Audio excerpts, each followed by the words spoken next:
नमस्कार, स्वागत है आप सभी का खबर दिन भर में। मैं हूं आपके साथ सुनील चौहान। लोकसभा में गुरुवार को दिल्ली सर्विस बिल पास कर दिया गया, जिसको अब शुक्रवार को राज्यसभा में पेश किया जाएगा। वहीं स्पीकर ओम बिरला ने आप सांसद सुशील कुमार रिंकू को बाकी बचे सत्र के लिए निलंबित कर दिया है। रिंकू को निलंबित करने का प्रस्ताव संसदीय कार्य मंत्री प्रहलाद जोशी लाए थे। रिंकू पर वेल में आकर कागज फाड़ने का आरोप था।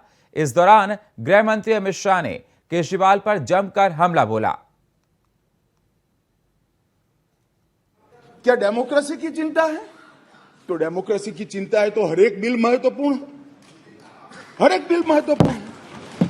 क्या देश की चिंता है तो किसानों के लिए भी बिल आया, बाकी सारे विषय के लिए भी बिल आए, मगर कोई नहीं आया। साहब, ना डेमोक्रेसी की चिंता है, ना देश की चिंता है, ना जनता की चिंता है। अपने गठबंधन को बचाने के लिए सारे लोग यहां आए और आज मुझे कह रहे थे कि भारत आपको देख रहा है। मैं बता रहा हूं कि भारत देख भी रहा है, देखना भी चाहिए। आपके दोहरे चरित्र को भारत देख रहा है। आपके लिए जनता के बिल महत्वपूर्ण नहीं है। हमारे गठबंधन से एक छोटी सी सुपारी जितनी पार्टी भागकर न चली जाए, इसका बहुत बड़ा महत्व है। आपकी प्रायोरिटी बड़ी स्पष्ट हो गई भाई, बहुत स्पष्ट आप लोगों ने ही कर दी। मैं तो कुछ बोला नहीं, चुपचाप सुनता रहा, सबको पढ़ा और सब बड़ी बड़ी दुहाइयां दे रहे थे। अरे भले आदमी, कोई तो सच बोल देता कि हम इसलिए आए हैं कि केजरीवाल जी हमारे गठबंधन से भाग न जाए। सारे लोग राज्य के अधिकार, राज्य के अधिकार, राज्य के अधिकार कह रहे हैं। कौन से राज्य के? कौन से राज्य के? दिल्ली राज्य ही नहीं है, ये तो संघ प्रदेश है और संघ प्रदेश में भी राजधानी क्षेत्र है, जो एक विशेष आर्टिकल के तहत बनाया गया। अनुच्छेद 239 से 242 तक दिल्ली के कामकाज करने के तरीके को संविधान ने स्वीकार किया। हम तो संविधान संशोधन लेकर नहीं लाए थे, आप ही आए थे। 69वां संविधान संशोधन आप लेकर आए थे, आपने ही अधिकार नहीं दिए थे। अधिकार उसके तहत अनुच्छेद 239 ए 3B के तहत संसद को दिल्ली संघ राज्य क्षेत्र या उसके किसी भी भाग के लिए, उसके संबंधित किसी भी विषय के लिए कानून बनाने का पूर्ण अधिकार है। माननीय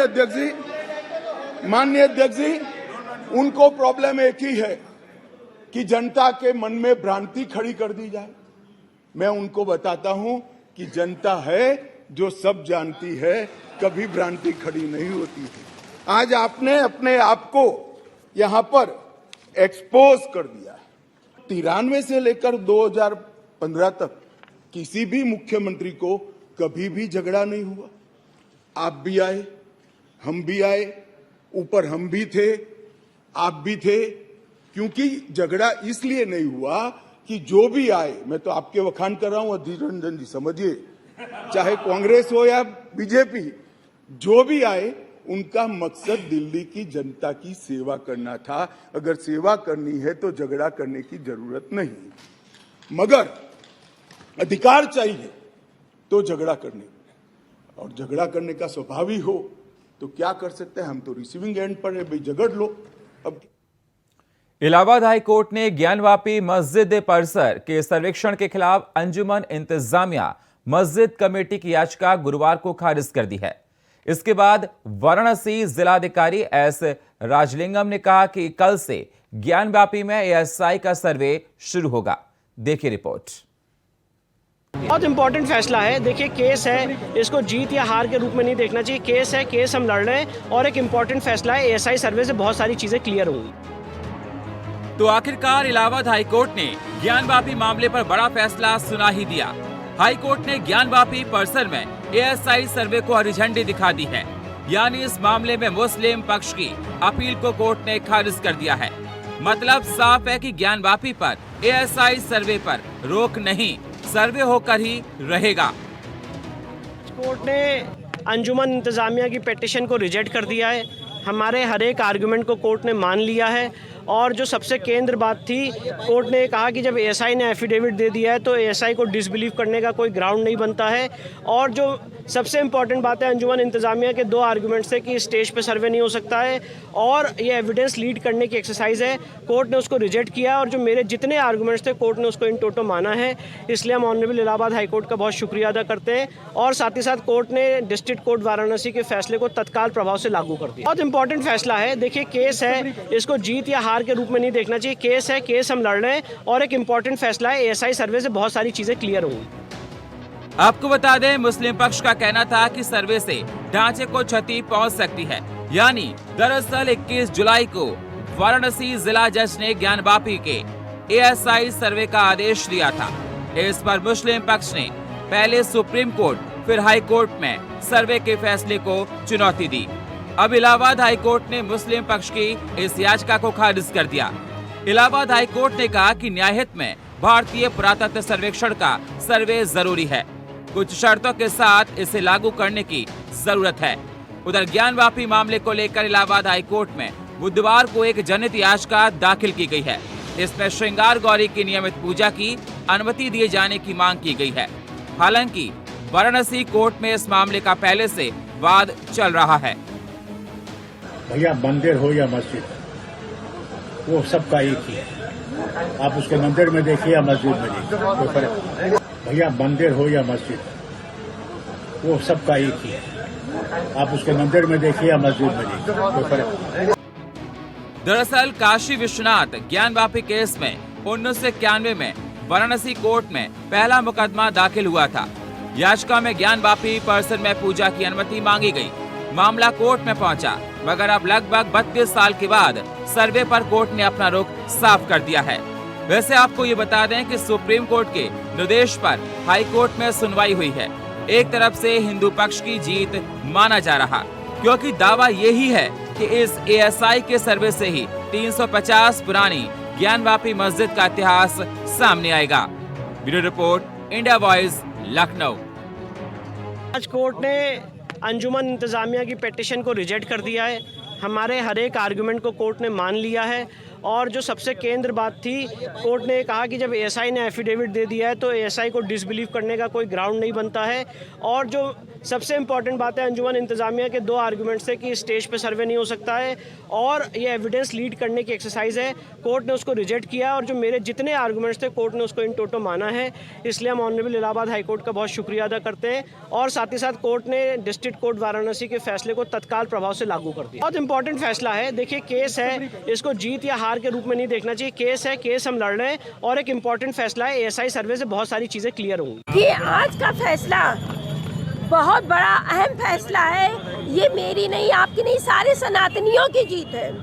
तो मैं सभी सनातनियों को बधाई देना चाहूँगी कि 12 ज्योतिर्लिंगों में जो हमारा महादेव का एक मंदिर है, जिसको बार बार मस्जिद का नाम दिया जाता है, वो इस वैज्ञानिक पद्धति के जांच से जो सत्य और छुपाए, हम लोग तो कह रहे हैं कि मंदिर है और अनगिनत सबूत है। हमारे मुख्यमंत्री योगी आदित्यनाथ जी ने भी यही कहा, सत्य का साथ दिया। वहाँ पे त्रिशूल, घंटा, घड़ियाल और स्वास्तिक के चिन्ह, कनेवे के चिन्ह, अनगिनत चिन्ह है पश्चिमी दीवार पे बने हुए हैं। और तो और टूटे हुए खंडित मूर्तियाँ मिली हुई हैं, मगर टूटा हुआ जो कि माँ गंगा का सवारी वो मिले हैं। तो सबूत तो चीख चीख के गवाही दे रहे हैं। एएसआई द्वारा कल से सर्वे शुरू कराने के लिए जिला प्रशासन से मदद मांगा। जिला प्रशासन के तरफ से उनको जो भी मदद चाहिए वो उपलब्ध कराई जाए। सिक्योरिटी पहले से ही हम लोग डिप्लॉयमेंट प्लान बना रखे हैं और इस संबंध में सीपी सर से भी डिस्कशन हुआ था। हम सिक्योरिटी एस्पेक्ट से तैयारी पूरी है हमारी, क्योंकि माननीय न्यायालय का ऑर्डर है। न्यायालय के ऑर्डर को इम्प्लीमेंट करने के लिए जो भी सहयोग चाहिए वो एएसआई को प्रदान किया।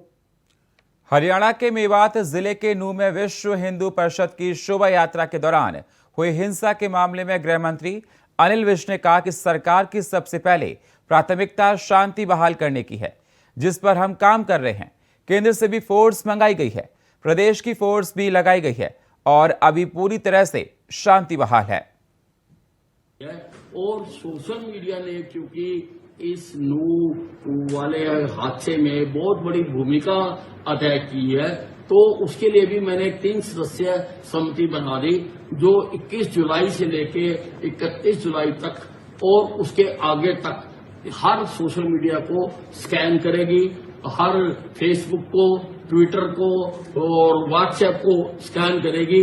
अगर कहीं पर भी किसी ने कोई उत्तेजनात्मक पोस्ट डाली होगी तो कानून के तहत उसके खिलाफ कार्रवाई की जाएगी। और इसके साथ ही मैं हरियाणा के लोगों से भी प्रार्थना करना चाहता हूं कि कोई पोस्ट मत डालिए, किसी को अंधाधुंध फॉरवर्ड मत करिए। आप ये जानिए कि हम उस पर निगाह रखे हुए हैं। हमने पहले शांति बहाल करनी है, अपने प्रदेश में शांति स्थापित करनी है।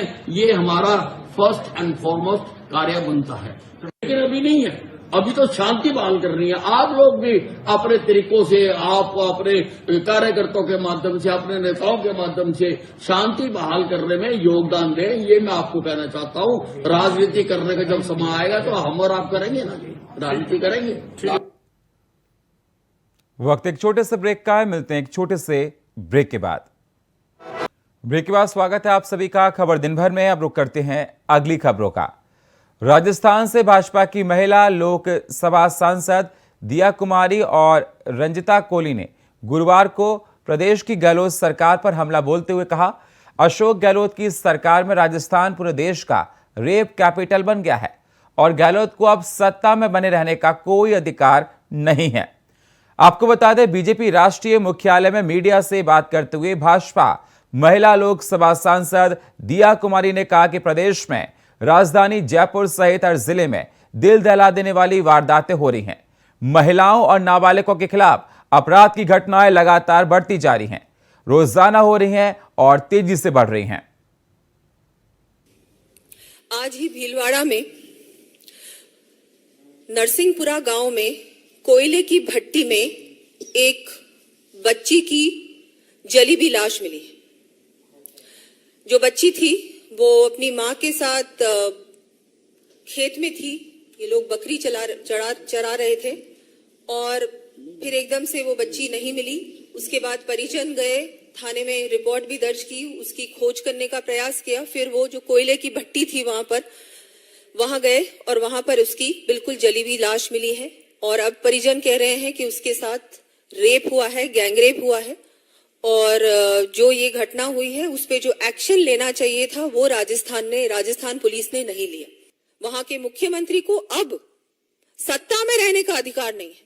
उनके मंत्री कहते हैं विधानसभा में कि ये तो राजस्थान है, ये मर्दों का प्रदेश है, इस तरह की घटना होना तो जायज है। और उस मंत्री को वो शाबाशी देते हैं, सब लोग हंसते हैं उनकी बात पे विधानसभा में। और दूसरी ओर एक और मंत्री जिनको उन्होंने निकाल दिया, वो कहते हैं कि मणिपुर की बात तो चलो ठीक है, लेकिन हमको हमारे गिरबान में झांकना चाहिए। उनको वो बर्खास्त कर देते हैं। राजस्थान में वो कर क्या रहे हैं? सिर्फ अपनी कुर्सी बचा रहे हैं और कुछ नहीं कर रहे हैं। इनकी पार्टी की मुखिया प्रियंका गांधी राजस्थान आती हैं सैर करने, घूमने, रणथंभौर, लेकिन क्या वो किसी भी परिवारजन को मिलने गई हैं? क्या किसी भी पीड़िता के परिवार को उन्होंने दिलासा दिलाया है? क्या नहीं दिलाया। लड़की हूं, लड़ सकती हूं, तो क्या राजस्थान की लड़की लड़की नहीं है, इंसान नहीं है? उनको कौन इंसाफ दिलाएगा? राजस्थान में जारी लाल डायरी पर हो रही सियासत पर बीजेपी के राष्ट्रीय प्रवक्ता डॉक्टर सुधांशु त्रिवेदी ने कहा कि लाल डायरी न सिर्फ राजस्थान के सीएम बल्कि उनके बेटे की करतूतों का भी खुलासा कर रही है। ये राजस्थान सरकार के लिए बोफोर्स क्षण है, क्योंकि आरोप खुद सरकार की हैं। नित्य प्रति भ्रष्टाचार, अपराधीकरण, महिलाओं के साथ दुष्कर्म जैसी शर्मनाक घटनाओं के लिए बार बार उभर के आते हुए राजस्थान सरकार के कारनामों में अब एक नया काला अध्याय जुड़ गया है। और यह काला अध्याय लाल डायरी से संबंधित है। वो लाल डायरी जो पिछले कई दिनों से चर्चा बनी हुई थी और जिसको लेकर आपने देखा कि विधानसभा के अंदर फिजिकल मैन हैंडलिंग तक हुई, और अब उस लाल डायरी के काले पन्ने भी एक एक करके सामने आने लगे। अभी जो उसके कुछ अंश सामने आए हैं, उससे कांग्रेस के अंदर और कांग्रेस की सरकार के द्वारा राजस्थान क्रिकेट एसोसिएशन और इस ढंग की चीजों के साथ पैसे के लेन देन की बातें भी सामने आ रही हैं। और अब इसमें इस लाल डायरी में तो राजस्थान के मुख्यमंत्री जी के लाल के भी कारनामे सामने आ रहे हैं। और मैं यह बात इसलिए गंभीरता से कहना चाहता हूं कि यह विषय केवल एक आरोप नहीं है, यह विषय राजस्थान सरकार के मंत्री ने उठाया है। और मंत्री ने कहां उठाया है? सदन के पटल पर उठाया था। मेरे विचार से संवैधानिक दृष्टि से सरकार के मंत्री का सदन के पटल पर दिया गया वक्तव्य सबसे ऑथेंटिक या प्रामाणिक माना जाता है। तो इससे अधिक प्रामाणिकता सरकार, राजस्थान सरकार के भ्रष्टाचार की नहीं हो सकती। को जमकर हंगामा हुआ। कांग्रेस विधायक इरफान अंसारी के द्वारा आदिवासी को तेज कहे जाने वाले बयान पर सदन के अंदर खूब बवाल होता रहा। वेल में बीजेपी के विधायक शशि भूषण मेहता गुस्से में इरफान अंसारी की ओर तेजी से लपके। शशि भूषण मेहता ने इरफान अंसारी की ऐसी की तैसी करने की बार बार बात कही। विधानसभा अध्यक्ष ने भी यह तक कह दिया कि यह अखाड़ा नहीं है। सदन में हंगामे के बीच इरफान अंसारी ने अपने बयान पर खेद प्रकट किया। झारखंड विधानसभा के मॉनसून सत्र में सत्ता पक्ष और विपक्ष के बीच तकरार जारी है। दरअसल मॉनसून सत्र के 5वें दिन कांग्रेस विधायक इरफान अंसारी के बयान पर बवाल देखने को मिला। बीजेपी विधायक शशि भूषण मेहता ने इरफान अंसारी के द्वारा आदिवासी इतना तेज कैसे हो सकता है कहे जाने पर कड़ी आपत्ति जताई। बीजेपी ने इसके लिए इरफान अंसारी को सदन में कान पकड़कर माफी मांगने की मांग की। साथ ही यह भी कह दिया कि अगर वो ऐसा नहीं करते हैं तो उनकी ऐसी की तैसी कर देंगे। इसके बाद बीजेपी के विधायक वेल में आ गए, हंगामा करने लगे। देखते ही देखते मामला तनातनी तक पहुंच गया।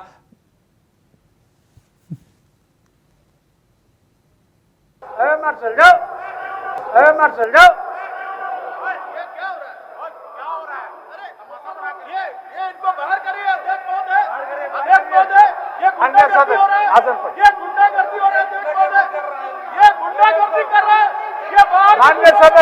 जाइए, आसन पर जाइए, मान्य सदस्य आसन पर जाइए, जाइए आसन पर, निकालिए इसको, निकालिए, निकालिए इसको, निकालिए। आपका अखाड़ा है क्या? इनका अखाड़ा है, बढ़िए।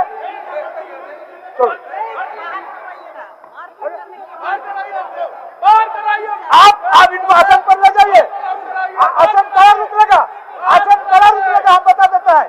इनका आचरण ठीक नहीं है। एक तो वो गलत बयान किया, वो सही बात है, और इनका आचरण सभी गलत आचरण है। ठीक है, बात बोले, बात तो बोले, एकदम जोर के मारने के लिए चला जा रहा है। तो माफी नहीं मांगेगा, हाँ? इसको औकात हो गया है। अरे आपको पता नहीं है, हमारे नेता बाबूलाल मरांडी जी के प्रति आप मानजनक बात बोलता है। इसको जो है छोट मुंह बड़ बात बोलता है। जितना हमारे नेता बाबूलाल मरांडी जी की उम्र होगा उस समय इसका पैदाइश भी नहीं हुआ होगा। पैदाइश हुआ भी होगा तो लंगटे चलता होगा। आवाज जैसे बतिया रहा है उल्टा पुल्टा। कहाँ सबक सिखाइएगा? विधानसभा के अंदर में सिखाएंगे, बाहर में भी सिखाएंगे। ठीक है, क्या कह रहा है उसको हम लोग पता लगा देंगे, उसको पहले पता लगा देंगे, जी बुआ खींच लेंगे। भाजपा ट्विटर पे ही खेलेगी। आदिवासी के मुंह में हम लोगों ने पेशाब नहीं किया। आदिवासी बहनों के साथ ये भाजपाइयों ने, इनकी सरकार में बलात्कार हुआ। सदन की प्रॉपर्टी था वो डिलीट हो गया। मैंने क्या कहा था, मैं कहना चाहता हूँ, मैंने कहा था कि बाबूलाल मरांडी जी इतना तेज कैसे हो गए। आदिवासी समाज कभी भी भाजपा का नहीं हो सकता, भाजपा की तरह कभी भी शातिर नहीं हो सकता। और ये जिस प्रकार भाजपा के लोग जब हमारे राहुल गांधी जी को नहीं छोड़े तो इरफान अंसारी क्या छोड़ेगा? क्रॉप करके वीडियो चला देता है, ये अच्छी बात नहीं है। मैं इन सब पर केस करने जा रहा हूँ। आदिवासी का सबसे बड़ा हितैषी मैं हूँ। कांग्रेस की आदिवासी विरोधी मानसिकता आज फिर से सामने आ चुकी है। उनके विधायक झारखंड से इरफान अंसारी, जो उनके आंखों के तारे हैं, वो विधानसभा में कहते हैं कि आदिवासी इतने तेज कहां से हो गए। और ये कोई पहली बार नहीं है, ये डीएनए है, ये बार बार होता है, ये संयोग नहीं, ये प्रयोग है। इसीलिए जिस प्रकार से अजय कुमार ने कहा था कि द्रौपदी मुर्मू जी की ईवल मानसिकता है, अधीर रंजन चौधरी ने राष्ट्रपत्नी कहकर अपमान करने का प्रयास किया था, और आजीवन कांग्रेस पार्टी ने आदिवासियों के साथ भेदभाव और उनके खिलाफ इस प्रकार की शब्दावली और अपमानजनक टिप्पणियां करने का काम किया है। कांग्रेस के युवराज राहुल गांधी तो ओबीसी समाज को गाली देते और डिस्क्वालीफाई भी होते हैं। तो पिछड़े, वंचित, शोषित समाज से आने वाले लोगों को गाली देना, चाहे वो प्रधानमंत्री हो, चाहे वो द्रौपदी मुर्मू जी हो या आदिवासी समाज हो, ये कांग्रेस का मूल चरित्र है। और आज इरफान अंसारी ने भी यही किया है। ये दलित की बात करते हैं, आदिवासियों की बात करते हैं। सबसे ज्यादा उत्पीड़न राजस्थान में होते, कोई कार्रवाई नहीं करते। आज राहुल गांधी को बताना चाहिए कि क्या इरफान अंसारी पे कार्रवाई होगी, हाँ या ना। और फिलहाल खबर दिन भर में इतना ही। बाकी खबरों के लिए आप बने रहिए इंडिया वॉइस के साथ। तब तक के लिए नमस्कार।